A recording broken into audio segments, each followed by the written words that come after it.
ketika Allah membanggakan Ayub, datanglah iblis berkata.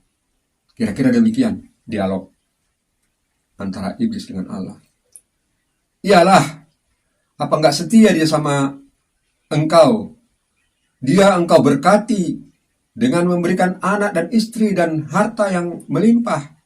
Tentu saja dia setia. Coba kalau itu tidak kau berikan. Tak mungkin dia setia seperti itu. Kira-kira demikian jawaban iblis. Menantang Tuhan Allah. Shalom, kawan-kawan sekalian. Kita bertemu lagi dalam channel ini. Semoga kawan-kawan semuanya tetap dalam keadaan sehat walafiat. Hari ini, hari Senin, tanggal 22 Mei tahun 2023. Ada tertulis dalam almanak atau kalender HKBP bahwa renungan pagi pada hari ini tertulis pada kitab Ayub pasal 42 ayat 2. Demikian akan saya bacakan buat kawan-kawan semuanya. Aku tahu bahwa engkau sanggup melakukan segala sesuatu dan tidak ada rencanamu yang gagal. Nats ini adalah pengakuan daripada Ayub kepada Tuhan Allah. Kawan-kawan sekalian, mungkin masih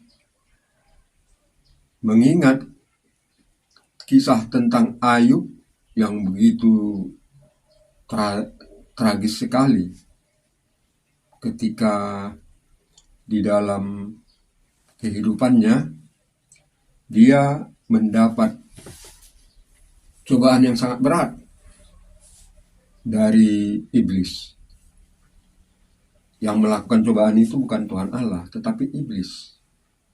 Jadi supaya kita sama-sama memahami ya kawan-kawan, Allah tidak mencobai umatnya. Yang mencobai umatnya adalah si jahat, yaitu iblis. Kisahnya demikian kawan-kawan. Ketika Ayub mengalami suatu kehidupan yang sangat baik, dia memiliki istri, anak-anak, keluarga yang bahagia dengan harta yang melimpah. Jadi Ayub itu adalah orang kaya. Akan tetapi dia sangat setia kepada Allah. Dia sangat dekat hubungannya dengan Allah. Dia adalah orang percaya kepada Allah. Sampai-sampai karena begitu setianya Ayub itu kepada Tuhan Allah, Allah kita itu sangat membanggakan Ayub yang setia itu. Allah bangga memiliki hamba yang baik hati dan setia kepadanya. Maka suatu ketika iblis bertemu dengan Tuhan Allah. Tuhan Allah berkata kepada iblis, "Hai iblis, dari manakah engkau? Kau lihat itu hambaku begitu setia kepadaku." Bangga Tuhan Allah kepada iblis. Iblis itu kan berseteru dengan Allah. Berseteru, bermusuhan. Maksud saya, iblis itu selalu menentang Allah. Melawan kepada Allah. Dia ingkar kepada Allah. Dia tidak setia. Padahal iblis itu adalah ciptaan Allah. Tadinya dia adalah malaikat terang. Akan tetapi karena dia melawan kepada Tuhan Allah, maka dia diusir oleh Tuhan Allah dari surga. Nah, ketika Allah membanggakan Ayub, datanglah iblis berkata, kira-kira demikian dialog antara iblis dengan Allah. Iyalah, apa enggak setia dia sama engkau? Dia engkau berkati dengan memberikan anak dan istri dan harta yang melimpah. Tentu saja dia setia. Coba kalau itu tidak kau berikan. Tak mungkin dia setia seperti itu. Kira-kira demikian jawaban iblis. Menantang Tuhan Allah. Lalu Allah berkata kepada iblis, hai iblis, terserah kaulah apa yang kau lakukan kepada Ayub. Dia akan tetap setia kepadaku. Pergilah kau dari hadapanku. Demikian Allah. Tapi satu hal yang kuminta kepadamu, nyawa daripada hambaku Ayub jangan kau apa-apakan. Artinya nyawa Ayub itu hanya terserah kepada Allah sendiri. Yang lain boleh iblis melakukan terhadap harta, terhadap anak-anak, keluarganya. Terserah. Kuserahkan dia kepadamu. Tapi nyawanya jangan kau ganggu. Demikian kira-kira dialog mereka. Lalu iblis pun gentayangan ke dalam dunia dan menemui Ayub dan segala hartanya. Karena nyawa Ayub itu tidak bisa diapa-apakan. Lalu iblis memporak-porandakan harta benda milik Ayub dengan cara menurunkan api dari langit, dan semua harta Ayub itu terbakar dan anak-anaknya pun hangus mati semuanya. Itu kisah singkatnya, kawan-kawan. Setelah semua harta benda dan keluarganya itu hancur semuanya, mati luluh lantak dibuat oleh iblis. Dan terakhir, iblis memberikan penyakit yang membuat Ayub menderita. Lalu saya sebutkan kawan-kawan, istri Ayub masih tetap hidup, anak-anaknya yang mati semuanya. Lalu Ayub menderita sangat luar biasa, kawan-kawan. Bayangkan, anak-anak meninggal semuanya, harta semuanya habis. Dia menderita penyakit kulit yang sangat membuat dia gelisah. Lalu istri Ayub membuat suatu komentar kepada Ayub. Wahai suamiku, apakah engkau masih setia kepada Allahmu itu? Kau telah berbuat baik, tapi kau begitu penderitaan yang kepadamu. Tetapkah engkau setia kepadanya? Istrinya memprotes. Lalu Ayub memberikan jawaban tanda dia tetap setia kepada Allah. Hai istriku, itu semuanya adalah apa yang kumiliki adalah pemberian Allah. Dan kembali juga kepada Allah. Terpujilah Allah yang memberikan itu semua dan mengambil itu semua. Kira-kira begitu jawaban Ayub. Allah yang memberi, Allah yang mengambil, terpujilah nama Allah. Itulah pernyataan Ayub. Lalu seiring berjalannya waktu, iblis pun gagal mencobai Ayub. Ternyata Ayub itu adalah benar-benar setia bagaikan batu karang yang teguh. Imannya tidak tergoyahkan. Dia tetap percaya kepada Tuhan Allah bahwa Allah itu adalah Allah yang harus ditaati, yang harus dituruti, yang harus disembah. Akan tetapi suatu ketika kawan-kawan Ayub berdialog kepadanya, seolah-olah bahwa Ayub itu telah berbuat dosa, makanya dia mengalami penderitaan seperti itu. Itu tuduhan daripada kawan-kawannya. Menanggapi itu semua, lalu Ayub membuat suatu pernyataan untuk berperkara dengan Allah. Ya Tuhan Allah, apakah yang telah kuperbuat kepadamu sehingga engkau melakukan semuanya ini demikian? Ayub terpancing dengan argumentasinya itu, memberikan jawaban kepada sahabat-sahabatnya, sehingga dia kehilangan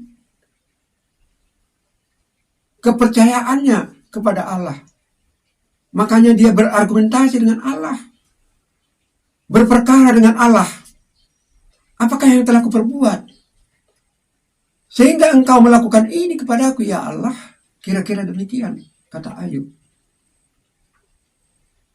Lalu Tuhan Allah memberikan penjelasan atau argumentasi juga. Apakah engkau tahu di mana aku berada ketika aku menciptakan langit dan bumi? Apakah engkau tahu apa yang terjadi sehingga engkau hadir seperti ini? Kira-kira demikian dialog mereka. Lalu Ayub sadar akan argumentasi yang dilakukannya kepada Allah. Seolah-olah dia menganggap dirinya benar. Seolah-olah dia tidak mempunyai kesalahan. Seolah-olah setitik noda pun tidak ada di dalam dirinya. Seolah-olah dia murni bersih di hadapan Allah. Makanya Allah memberikan argumentasi. Lalu Ayub pun sadar.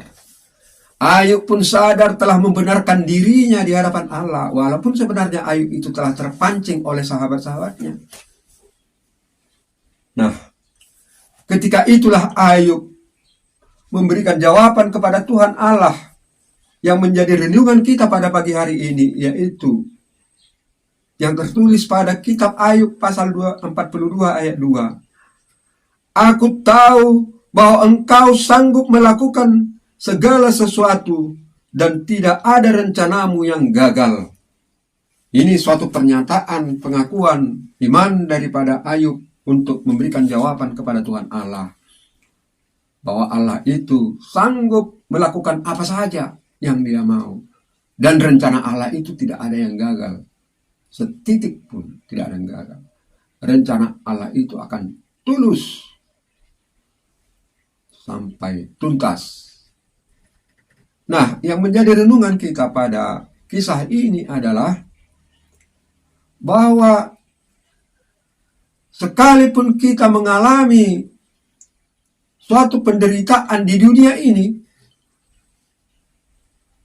kalau menurut kita telah melakukan apa yang terbaik dalam hidup ini, akan tetapi permasalahan itu selalu datang ke dalam kehidupan kita. Jangan kita menganggap bahwa itu adalah datangnya dari Tuhan Allah, penderitaan itu. Allah tidak akan mencobai umatnya.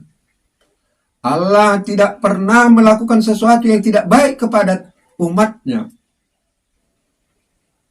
Justru iblis si jahat itulah yang melakukan kejahatan-kejahatan, melakukan permasalahan-permasalahan dalam hidup manusia.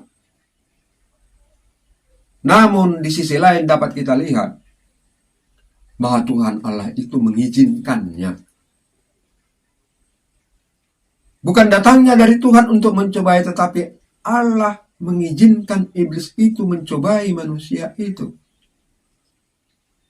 Itu adalah hak Tuhan Allah untuk memberikan izin atau tidak. Bapak dan Ibu, saudara-saudari yang kekasih di dalam nama Tuhan Yesus Kristus, haruslah kita ingat tetap, selagi kita masih hidup di dunia ini, selama iblis masih ada di dunia ini, kita tidak luput dari permasalahan. Dan permasalahan itu tidak perlu kita permasalahkan. Yang perlu adalah bagaimana kita menghadapi permasalahan itu. Hadapilah permasalahan itu dengan tenang, dengan tekun, melakukan dan memikirkan jalan keluar, terutama bermohonlah kepada Tuhan dalam doa serta ucapan syukur agar Tuhan memberikan kekuatan kepada kita, agar Tuhan menolong kita dalam permasalahan itu. Inilah kawan-kawan yang ingin saya sampaikan, yang merupakan renungan bagi kita, untuk dapat kita renungkan bagaimana sebenarnya kehidupan kita di dunia ini dalam menghadapi permasalahan. Bagaimana sebenarnya kita hidup di dunia ini, memandang permasalahan yang datang kepada kita. Semoga Bapak dan Ibu, kawan-kawan sekalian, menerima curahan daripada Roh Kudus untuk lebih memahami lagi apa yang telah disampaikan kepada kita pada pagi hari ini. Selamat pagi, selamat beraktivitas. Bagi kawan-kawan semua yang belum mendapat pekerjaan untuk mencari nafkah, kiranya Tuhan menunjukkan jalan agar kawan-kawan mendapat pekerjaan yang layak sebagai saluran berkat Tuhan untuk menafkahi hidupnya dan keluarganya. Dan bagi kawan-kawan yang beraktivitas pada hari ini, apakah itu sebagai pedagang, semoga mendapat untung yang layak. Apakah itu sebagai karyawan, semoga mendapat kekuatan, hikmat, dan kebijaksanaan di dalam berkarya. Apakah sebagai pemimpin di dalam kelompok-kelompok dan organisasi-organisasi, semoga menjadi pemimpin yang bijaksana, yang hikmat, yang berhikmat, yang datangnya daripada Tuhan kita Yesus Kristus. Demikian kawan-kawan. Shalom. Tuhan Yesus memberkati. Terima kasih teman-teman sudah menonton. Like, subscribe, dan share ya teman-teman. Oke.